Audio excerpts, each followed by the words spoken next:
Dan setelah itu manusia juga nggak banyak. Nabi Adam terus Nabi Idris. Nabi Idris saja masih persoalannya, ini mic-nya jangan di-ngak-ngik ya. Saya memang ngajinya nggak keras. Kalau pengen ngaji yang keras-keras ada banyak.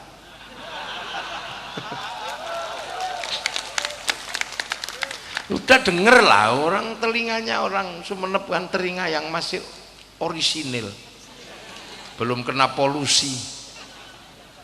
Nabi Idris itu masalahnya yang terbesar itu masalah umatnya nggak percaya. Kalau Nabi Idris itu nabi itu umatnya nggak percaya, itu aja.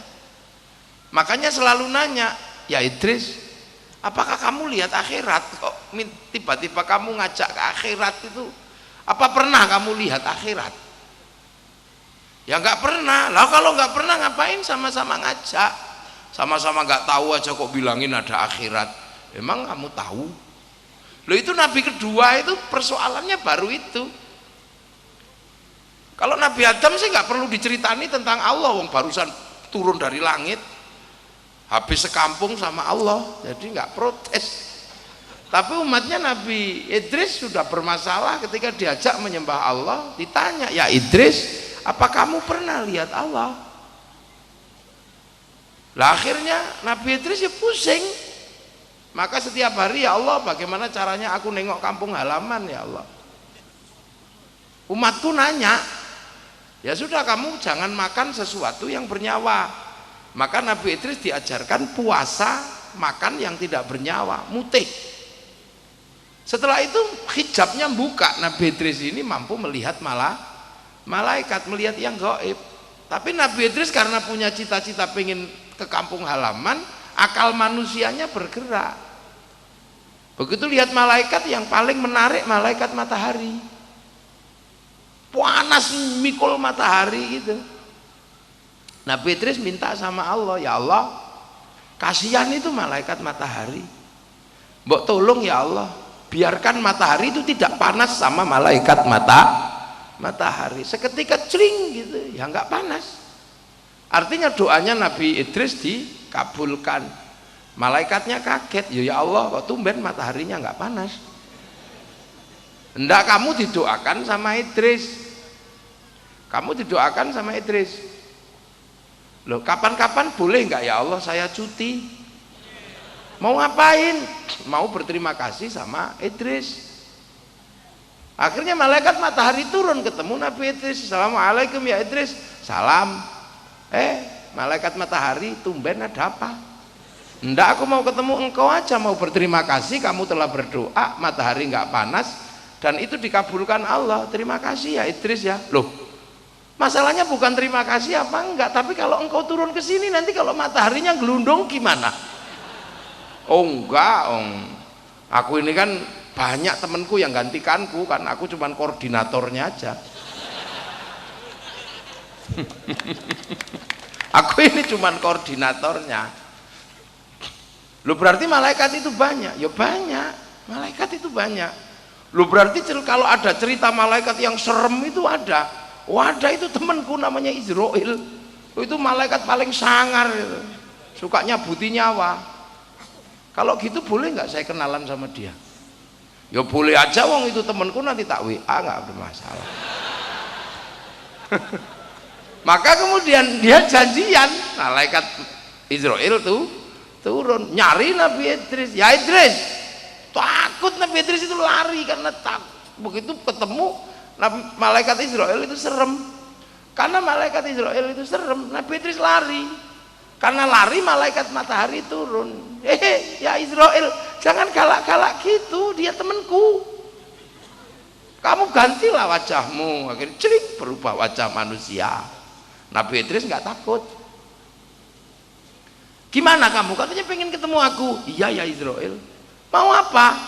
Ya aku kan biar bisa cerita sama umatku. Kalau kamu itu yang nyabut nyawa. Dan katanya sakit. Nah aku pengen ngerasakan. Biar aku bisa cerita sama umatku. Oleh sudah, kamu tidur aja gitu. Cabut lebut gitu. 10 menit dikembalikan.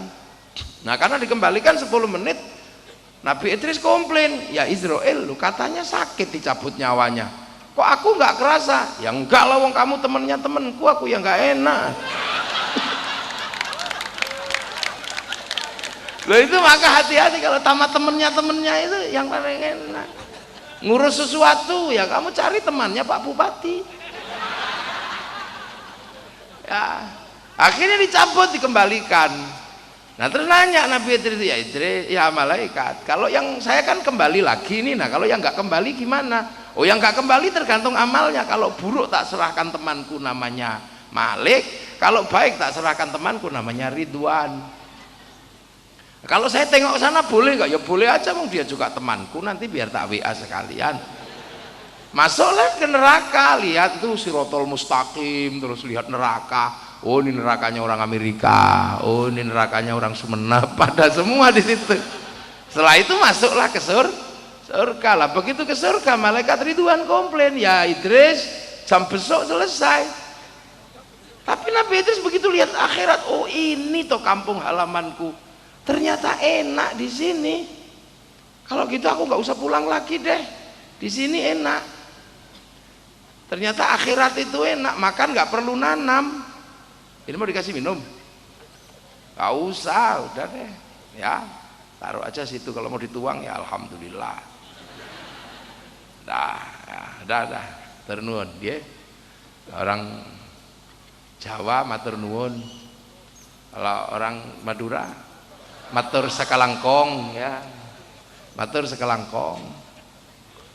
Nah sudah taruh situ. Lah begitu lihat akhirat itu ini toh kampung halamanku. Jadi aslinya enak di sini, kalau mau makan nggak pakai nanam, tinggal makan, celing datang. Pengen istri nggak perlu ngapa-ngapain, cuman celing udah datang, udah nggak pakai baju. Enak ternyata akhirat itu. Ya udah deh aku nggak mau pulang. Maka Nabi Idris nggak mau pulang. Nabi Idris tetap bertahan di situ. Ditanya, lo syaratnya sini udah mati ya Idris? Sudah kemarin 10 menit. Sudah harus melewati neraka. Sudah, tanya malaikat Malik. Ya sudah kalau gitu kamu di sinilah. Nah itulah makanya kemudian umat Nabi Idris itu sampai sekarang menunggu nabinya. Sampai nggak usah bertanya-tanya ini cerita dari mana, nggak usah nanya.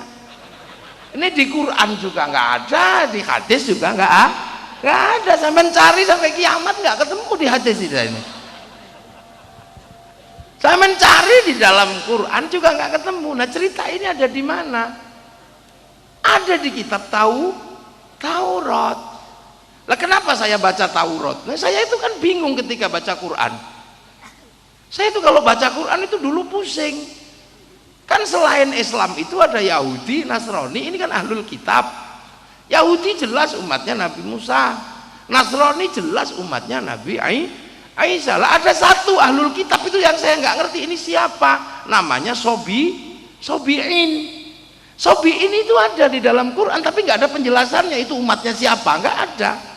Tak cari ternyata Sobiin itu umatnya Nabi Idris yang ketinggalan nabinya di akhirat, makanya dia ngeyel, nggak mau ikut nabi siapapun, hanya ikut Nabi Idris.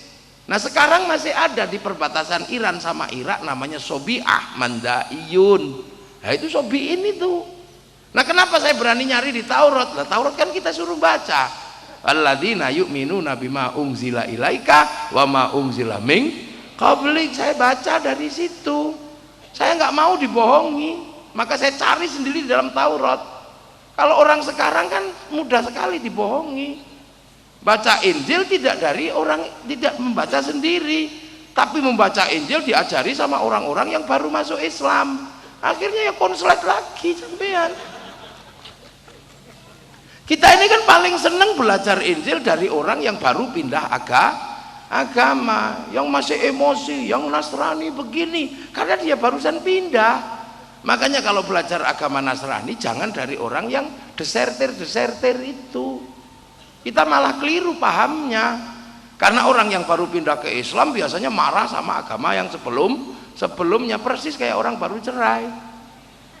Makanya kaum muslimin banyak yang konslet sekarang karena belajar agama orang dari orang yang lagi putus saya baru pindah. Makanya baca sendiri di situ. Makanya kalau kita lihat orang baru masuk Islam jarang suruh pegang mic, konslet nanti sampean.